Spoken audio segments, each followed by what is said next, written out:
Thank you, Mr. Ambassador, and it's great to be with Angela and Emmanuel. We just spent a part of, from Washington perspective, morning together. But I want to say hello to everyone and thanks you at the Munich conference for hosting this special session. For decades, as you pointed out, I participated in the Munich Security Conference as a U.S. Senator, joining my colleagues on both sides of the aisle to affirm the importance of the transatlantic partnership. 3 times as Vice President of the United States, including delivering the first international foreign policy address of the Obama-Biden administration in the first months we were in office. And 2 years ago, as you pointed out, when I last spoke in Munich, I was a private citizen. I was a professor, not an elected official. But I said at that time, we will be back. And I'm a man of my word.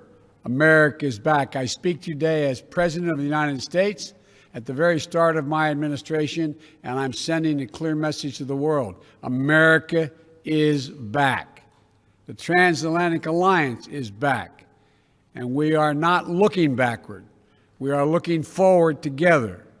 It comes down to this. The transatlantic alliance is a strong foundation, the strong foundation on which our collective security and our shared prosperity are built. The partnership between Europe and the United States, in my view, is and must remain the cornerstone of all that we hope to accomplish in the 21st century, just as we did in the 20th century. The challenges we face today are different. We're at an inflection point. When I spoke to you as a senator and even as vice president, the global dynamics have shifted. New crises demand our attention. We cannot focus only on the competition among countries that threaten to divide the world, or only on global challenges that threaten to sink us all together if we fail to cooperate. We must do both, working in lockstep with our allies and partners. So let me erase any lingering doubt.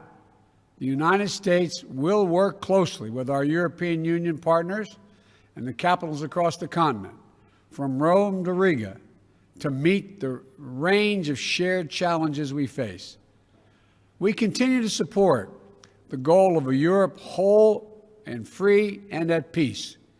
The United States is fully committed to our NATO alliance, and I welcome Europe's growing investment in the military capabilities that enable our shared defense. You know, to me and to the United States and to us, we'll keep faith with Article 5. It's a guarantee. An attack on one is an attack on all. That is our unshakable vow. And the only time Article 5 has been invoked was after the United States was attacked on 9/11. You, our allies, joined us to fight al-Qaeda, and the United States committed to consulting closely with our NATO allies and partners on the way forward in Afghanistan. My administration strongly supports the diplomatic process that's underway and to bring an end to this war that is closing out 20 years. We remain committed to ensuring that Afghanistan never again provides a base for terrorist attacks against the United States and our partners and our interests. Our European partners have also stood with us to counter ISIS. Just this week, NATO defense ministers endorsed significant expanded training and advisory mission in Iraq, which will be vital to the ongoing fight against ISIS. We cannot allow ISIS to reopen and regroup and threaten people in the Middle East and Europe and the United States and elsewhere. And while the United States is undergoing a thorough review of our own force posture around the world, I've ordered the halting and withdrawal of American troops from Germany. I'm also lifting the cap imposed by the previous administration on the number of U.S. forces able to be based in Germany. I know the past few years have strained and tested our transatlantic relationship, but the United States is determined to re-engage with Europe, to consult with you, to earn back our position of trusted leadership. Earlier today, as was referenced, I participated in the first meeting of the G7 leaders, where I spoke about the dire need to coordinate multilateral action to address COVID-19, the global economic crisis, and the accelerating climate crisis, and so much else. Achieving these goals is going to depend on a core strategic proposition, and that is the United States must renew America's enduring advantages so that we can meet today's challenges from a position of strength. That means building back better our economic foundations, reclaiming our place in international institutions, lifting up our values at home, and speaking out to defend them around the world. Modernizing our military capabilities while leading with diplomacy. Revitalizing America's network of alliances and partnerships that have made the world safer for all people. You know, I hope our fellow democracies are going to join us in this vital work. Our partnerships have endured and grown through the years because they are rooted in the richness of our shared democratic values. They're not transactional. They're not extractive. They're built on a vision of a future where every voice matters, where the rights of all are protected and the rule of law is upheld. None of this has fully succeeded in this, none of us is fully succeeding in this division. We continue to work toward it. And in so many places, including in Europe and the United States, democratic progress is under assault. I've known many of you for a long, long time, and you know that I speak my mind. So let me be very straightforward with you all. We are in the midst of a fundamental debate about the future and direction of our world.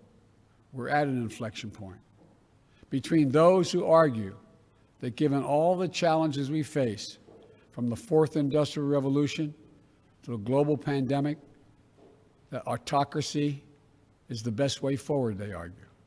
And those who understand that democracy is essential to meeting these challenges. Historians are going to examine and write about this moment as an inflection point, as I said. And I believe that every ounce of my being that democracy will and must prevail. We must demonstrate that democracy can still deliver for our people in this changed world. That, in my view, is our galvanizing mission. Democracy doesn't happen by accident. We have to defend it, fight for it, strengthen it, renew it. We have to prove that our model isn't a relic of history. It's the single best way to revitalize the promise of our future. And if we work together with our democratic partners with strength and confidence, I know we'll meet every challenge and outpace every challenger. You know, we must prepare together for long-term strategic competition with China.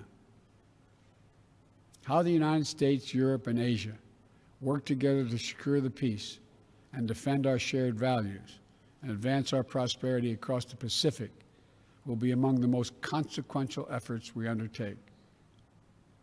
Competition with China is going to be stiff. That's what I expect, and that's what I welcome, because I believe in the global system Europe and the United States together with our allies in the Indo-Pacific worked so hard to build over the last 70 years. We can own the race for the future. But to do so, we have to be clear-eyed about the historic investments and partnerships that this will require. We have to protect for space for innovation, for intellectual property, and the creative genius that thrives with the free exchange of ideas in open democratic societies. We have to ensure that the benefits of growth are shared broadly and equitably, not just by a few. We have to push back against the Chinese government's economic abuses and coercion that undercut the foundations of the international economic system. Everyone must play by the same rules.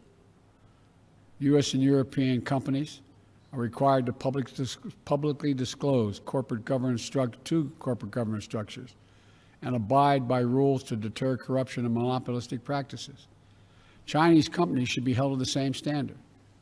We must shape the rules that will govern the advance of technology and the norms of behavior in cyberspace, artificial intelligence, biotechnology, so that they are used to lift people up not used to pin them down.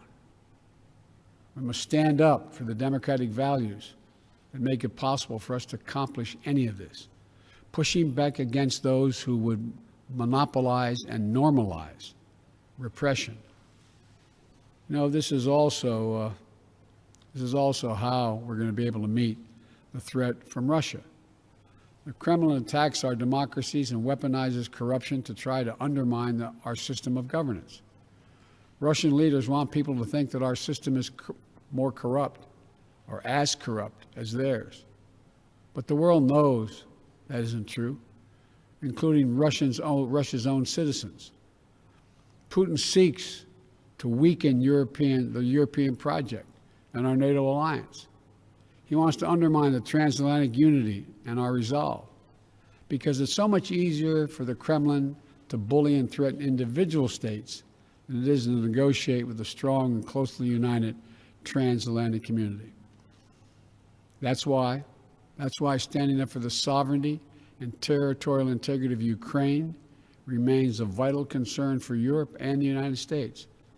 That's why addressing Russian recklessness and hacking into computer networks in the United States and across Europe and the world has become critical to protecting our collective security. The challenges with Russia may be different than the ones with China, but they're just as real. It is not about pitting East against West. It's not about we want a conflict. We want a future where all nations are able to freely determine their own path without a threat of violence or coercion. We cannot and must not return to the reflective opposition and rigid blocks of the Cold War. Competition must not lock out cooperation on issues that affect us all. For example, we must cooperate if we're going to defeat COVID-19 everywhere. My first presidential national security memorandum focused on surging health and humanitarian responses to defeat COVID-19 and to better prevent and prepare for the next pandemic. Today, I'm announcing that the United States is making a $2 billion pledge to COVAX with the promise of an additional $2 billion to urge others to step up as well.